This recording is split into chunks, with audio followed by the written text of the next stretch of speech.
Hello everyone, it's me, Connor from Seafoam Gaming here for another Unscripted Memories, even though I just said last time I wasn't going to make any more on a monthly basis. And to be honest, this isn't really a monthly one, rather it's something I literally forgot about when I was filming the other one. I made a prototype video back in May where I basically ranted about this piece of tech I got back in March, the one I was waiting like most of 2016 to hear more about because I was a fan of Wii U and thought they could do better. And I did my Wii U retrospective, which I'm still proud of, and to my knowledge, it's actually the most viewed of my Eternal Memories episodes, so thank you for liking my Wii U review. But yeah, the Nintendo Switch right here, it came out, and in May I was pretty mad about it because at the time the eShop had nothing but those Neo Geo Street Fighter ripoffs and a few minor games, and it really was just mediocre. And I recorded it in the middle of May, and so I had this controller which I unboxed day one. And well, the main reason I was prompted to make that video is because this controller broke in May of 2017 because it's this year.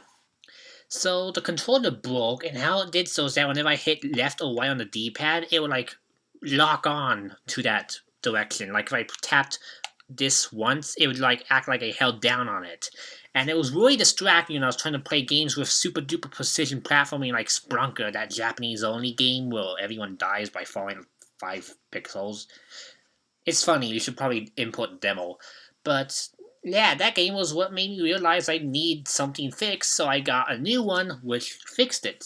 And everything's fine, though that brings me to my first point, which I didn't make in my old video. And yes, you can actually watch the old video if you're a patron of my Patreon. It's a $3 and above reward, I think. It counts as an early access, but it's really a badly made unscripted episode. Some of the same points I make in the third party, like unscripted memories, I stated in that video originally. So it's a really big mishmash, and therefore I decided not to release it, especially since a lot of things changed. But yeah, there was a problem people on the subreddit, the Switch subreddit, which I don't necessarily agree with most of the time, notice, and there's several more which I'll talk about in this episode. The Pro Controller, for one thing, has a D-pad that's really, honestly, the worst D-pad Nintendo's made since the GameCube D-pad, in my opinion. If you walk the corners like this with your finger, you can go up right and down right, and it's super easy to do. So if you're playing Puyo Puyo Tetris, which everyone else says is the game that made them realize there was a problem, if you fiddle around on this and happen to go up right, then the Puyo or Tetris will hard drop and you mess up the game. I noticed it when I played Seiken on the Switch, the imported Seiken Mana collection. The first Seiken game was really fidgety, and so I decided to use a D-pad, because joystick really isn't that good for a 2D game. But the D-pad was even worse. The character kept going up and down. You can probably see it in my gameplay footage video of the first game from many months ago. And so in the end, I decided that the best way to play the game was with this not D-pad. It actually works perfectly because there's 4 directions. You can easily, control in any of the 8 directions without problems. And honestly, the Joy-Con is probably the better D-pad, and it's one of the better D-pads I've had the comfort of using since the PlayStation 4 D-pad. The only thing I can't recommend it for is fighting games like Street Fighter, and therefore I recommend you use the stick, which actually is also very good. So yeah, the Pro Controller is a bit faulty. The joysticks are fine though, and the buttons feel good. So it's not like, it's just, these were poorly built from design perspective, which means all of them have that issue, and it's not something that can be fixed by a repair, unless it's like the aforementioned issue with it getting stuck. And same goes for another thing of the Switch that I hate. The Wi-Fi. In my bedroom, which I'm at right now, I have a 3-bar maximum range on my computer that I'm using to film this. The Switch is right here, right in front of the computer. It just went off. But it has no bars. And even when it does, connect, if I did go to a Wi-Fi page and force it to connect, it'd only get 1 bar at most. Up here in my bedroom, every other device I own, including my crusty old iPod Touch I dug out for an upcoming Eternal Memories, they connect to Wi-Fi at max strength with no problems. This device, it's a paperweight when it comes to connecting to Wi-Fi, at least here, because you see, when I made my original video, I spent the majority of the time ranting about Wi-Fi and how the Switch was the worst system ever and it will probably never connect. But that was partially true, because even though my router's mostly fine outside of having a crappy upload speed, it actually worked perfectly when I took it to a bowling alley a few weeks after I recorded Unscripted Memories, and it worked even great when I was at my vacation camp this summer, and even for like several rooms away from my router, I was able to get 2 bars, which was a miracle. But up here, in this house, I had to put the Switch on top of the router in order for it to even connect stably, which is very annoying. And at the time, I also only had 2 retail games. Zelda, which everyone bought, and Bomberman, which I bought because I'm a Hudson soft lover. And these games are okay. Zelda can be found on Wii U, and Bomberman is actually a lot better than I thought it was back when I recorded the other video. I just thought it was an okay game with an okay story mode, but now I know the local multiplayer is a ton of fun too. So those 2 games I changed a bit of my impressions on. But since I made my old video where I basically complained there wasn't that many games, I went from 1 row of Switch titles, 1.5 rows of Switch titles, to a whopping 8 on my library from all the games I reviewed on the website and also some games I bought, like more Neo Geo games that are not fighting games because now they actually are releasing the hidden gems of the library, which I'm thankful for, because that's what an old retro game search should do, show you hidden gems instead of the same old stuff all the time. And I bought, including today, 4 games over the course of the last 2 months. I bought Mario Kart 8 Deluxe at the OhanaCon thing, Street Fighter 2, The Final Challengers, which I bought at GameStop with trading credit, Cave Story, which I bought because of the cool little knickknacks and also because I like the game, and Mario & Rabbids, which I just bought as of the day I'm filming this retrospective, and I like it so far. It's really a fun game, and all these games are actually a lot of fun. I've been playing them on a off and on basis throughout the past few, well, months. And even the insides of them have a bit of, while I do hate the big plastic and being a waste of plastic, at least some companies are creative with how they use it, like there was a manual in the back. Street Fighter 2, on the other hand, is just warranty crud, and there's a tiny card here, which means all this space is wasted. So honestly, I think that the Switch boxes are pretty bad. They aren't that well designed. I mean, if you are like in the callous and know what to pack in it, like the empty CD, the cart, nice reversible cover art, and the manual, then you can make the most of these boxes, and I think hopefully more companies should do that. But for the most part, I like if they made them the same size as a PlayStation Vita box. Like, wait a sec, I'm gonna go grab one of my Vita games and show you how it could have worked much better for the Switch if it was like the size.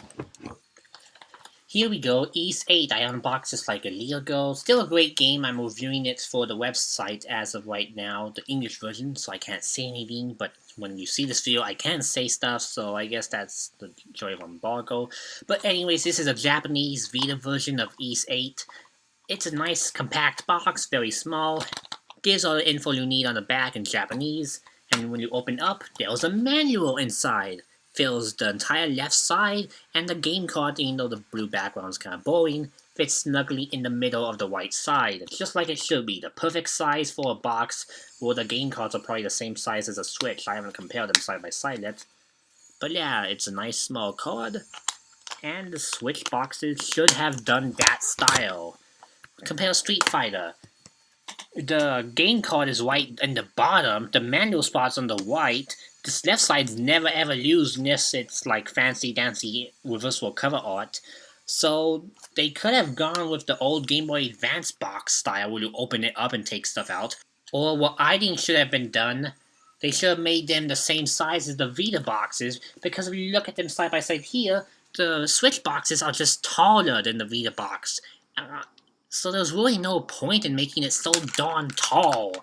It's just literally wasted plastic. It's so stupid. It's like big and tall, a bit kind of slimish, like PSP cases, as most people compare them to. But these are nice, compact, and perfect. I mean, they aren't as nice looking as the PS4 boxes, but for a portable game, that gets the job done. So I honestly am just kind of bummed that the package design is okay with the Switch.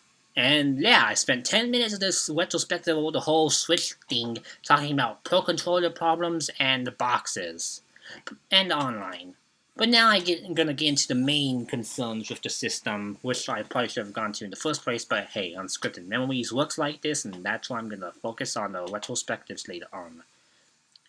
So, you see, like, you got the Switch right here, and the Joy-Cons are the thing that people like. I think they worked well, you can detach them, and my friends have often found it more comfortable to play without the grip, without the tablet, like this. Because it lets them move their hands around, they don't have to like get cramped like this. I suffered that when I played Danganronpa last week on the PS4 for hours on end. But there was one big problem with the Switch that I cannot stand outside of the achievement system. I think it is worse than the achievement system. I'll sacrifice the achievement system to have this, and I think everyone who owns a Switch knows what I'm talking about. The save data feature. Look at all these rolls of games I have now that I've had this system for months and bought and reviewed lots of these games and demos. If I had a data error or had to send this in to Nintendo they could not fix my Switch, I cannot salvage any of my data on this device. And the same could go for the Wii U technically too. I have lots of stuff on the hard drive and system memory, but if the Wii U died and they reformatted, I couldn't access my old data. Or could I? Because it actually does save to the hard drive on my Wii U. It's just encrypted so that no one can actually access it. But if I had a homebrew person maybe look at it, it could probably be at least uploaded to the internet, so maybe if the Wii U got completely cracked in like a decade or so, it would be usable again. But the Switch doesn't even let you save the microSD cards, which is hidden under this. I don't have one yet. But no, you cannot save game data to the microSD card. You can save games there, so that, they are stored there and you can load them. But save data does not save to the microSD card. And that's the stupidest decision they could have made with this thing. Unless they did what PlayStation Vita and 4 lets you do and upload the save data to the cloud, which isn't that reliable, but it's better than nothing. And if the system breaks or even gets stolen, you can repair the whole save data and just transmit back to the system through the cloud. And even on the Vita, there's alternate options to saving the data. You can stick a USB stick like this one in and copy data over to the stick, like I do with my PS3 on this, or over Wi-Fi with the Content Manager Assistant for the PlayStation TV, which is a Vita connected to a TV. So Sony already has the work cut out for them, but Nintendo has literally nothing. Not even some convoluted method like the 3DS where you can unscrew the back panel, put the microSD card into a converter, jack into the computer, copy it for like 2 hours, and then have everything be saved to an extent. And at least that's more comfortable to me than having things literally be locked on the system forever and ever. I've read horror stories in the past week about the Nintendo Switch and how people sent it in to fix problems with like the cracking up here, the bending, which I haven't had happen to me either, and the Wi-Fi signal. And sorry to say, the reason I haven't sent this in for a Wi-Fi fix is because everyone on the subreddit who has sent it in to get the Wi-Fi signal fixed gets it back and is basically told it's part of the system's design, they cannot fix it. Because it's not broken, it's just using a cheap part. So, the legitimate problems, like if the screen broke or if water was spilled on it, and they tried to repair it and they couldn't, the data is gone forever. And while they can transfer it sometimes if you are very persistent and forceful about it, most of the time if they can't save it, they just will get rid of it. And it's really depressing.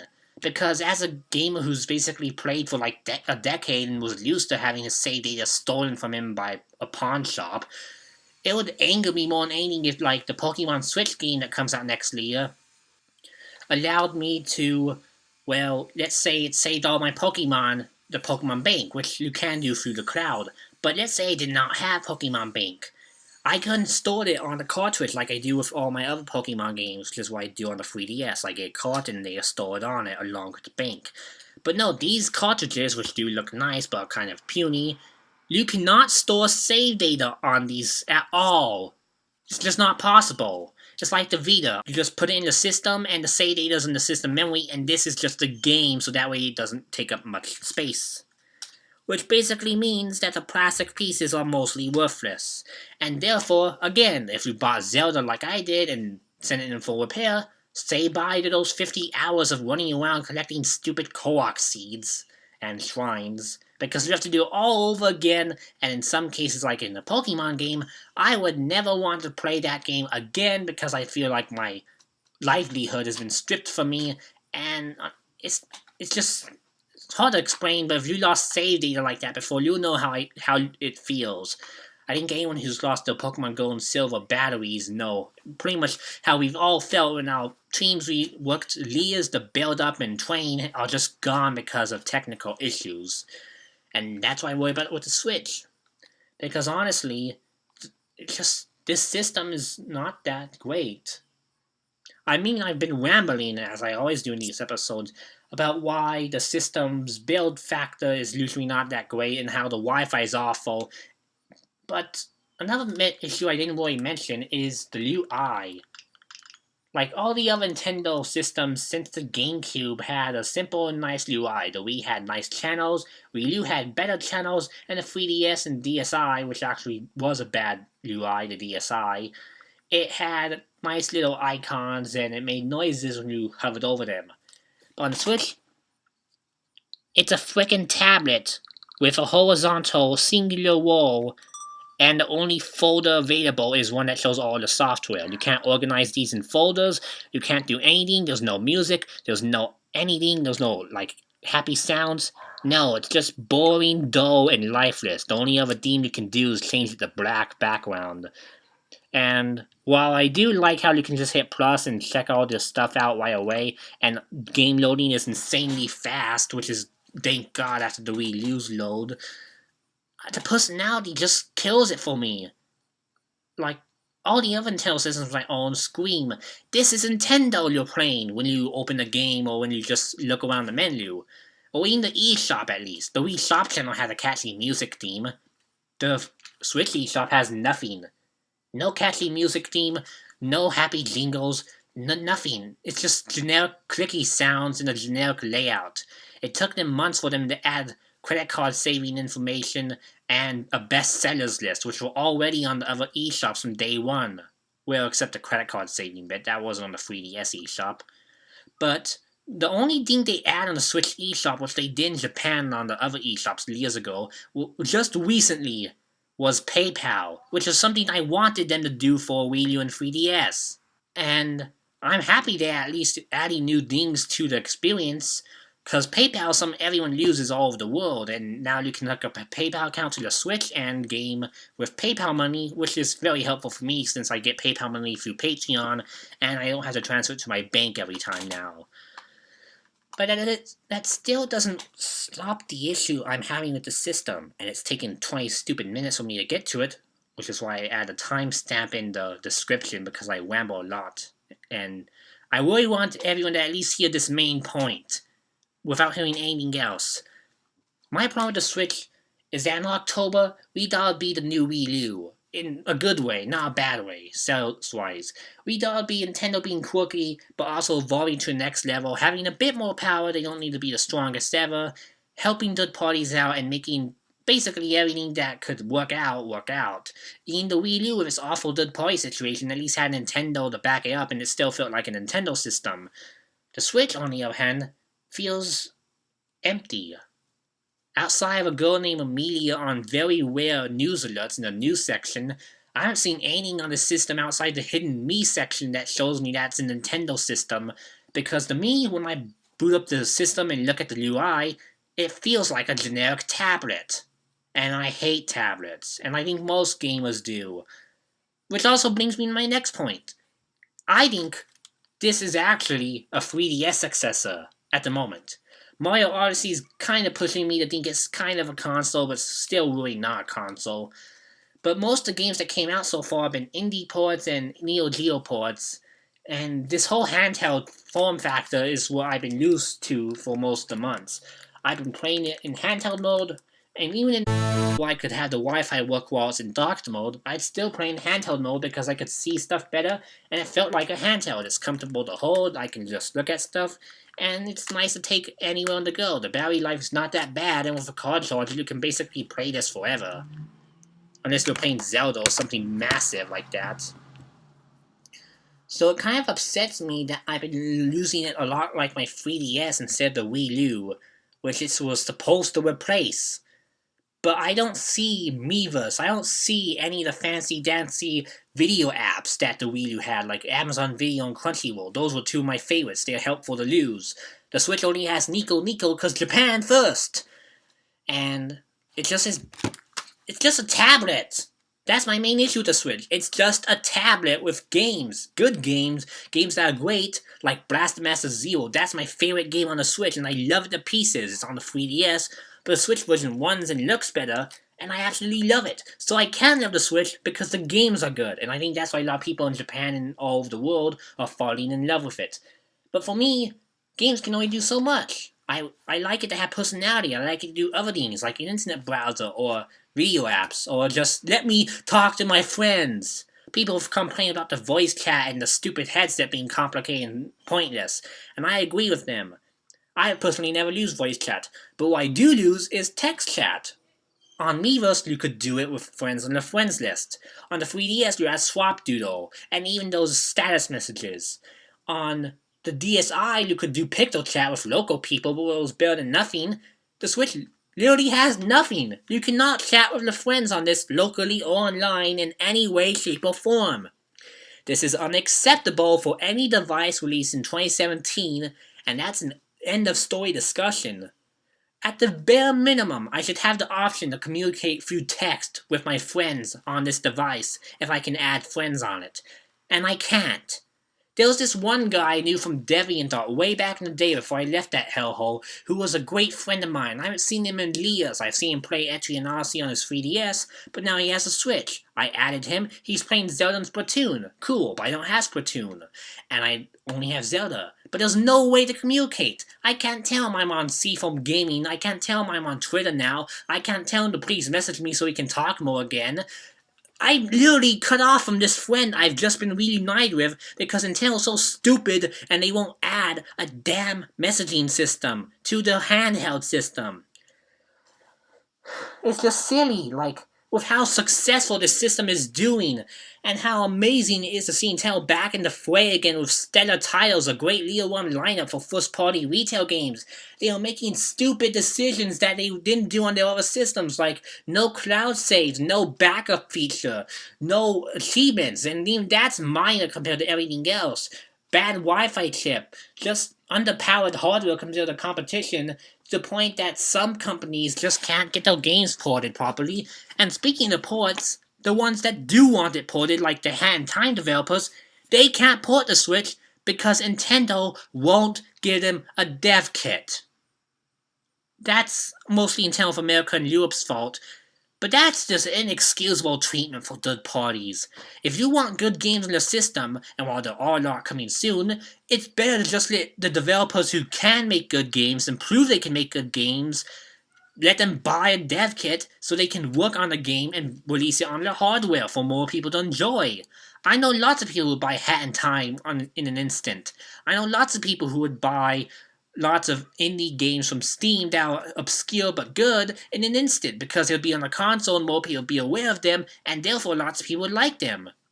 Just look at what's happening with Stardew Valley. That game was only on PC for who knows how long, and now it's on PS4, Xbox One, and is coming to Switch. If it wasn't for the console scene, that game would be a bit obscure and only known in PC circles. Same with Undertale. That game exploded in popularity, but people like me don't want to play it on a computer. We want to play it with a controller, and not temperature our computers. So that's why it's on PS4, so more people can experience it and have fun. And that's why Nintendo should be supporting with the Switch. As of tonight, there's a Switch Indie presentation tomorrow that's going to go on, and I don't have much faith that anything except more ports is going to be announced. But I do think that even though I hate ports in excess, I do think certain ports like Pokémon Tournament DX, a Mario Maker port, and Smash Bros. Port are very good for the system, And really any indie that just wants to get their game out on a mainstream console, because the PS4 and Xbox One have fierce competition, but this is a fresh breeding ground for these indies. They can come out here and have, well, a new audience play their games.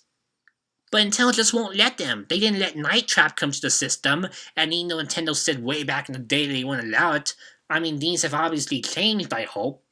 And a lot of people probably would want to buy Night Trap to see what the whole controversy was about, and they'd find it was actually a fun little game. A bit silly, but still a fun game. But Nintendo won't allow it. Why is this, people ask? I think it's because Nintendo's being stupidly stingy because of the fact that the whole NX stuff got leaked to hell, and also because of those games that had to suffer horribly flooded other systems and they want to protect the borders. But even with those games like Block Form existing that give me PTSD in a way, I'd take those games coming on every so often in exchange for the good games like Hand Time being able to thrive on Switch. Heck, it doesn't even matter in the long run if games are being filtered, because it didn't stop games like Troll and I or Room in the Night Sky from existing, or Touch Battle Tank SP. No, because the developers are Japanese or they're big, like AAA, and a big publisher can get out in a retail box like this, they can dump their crud out just fine. And it's silly and sad to see Nintendo do that.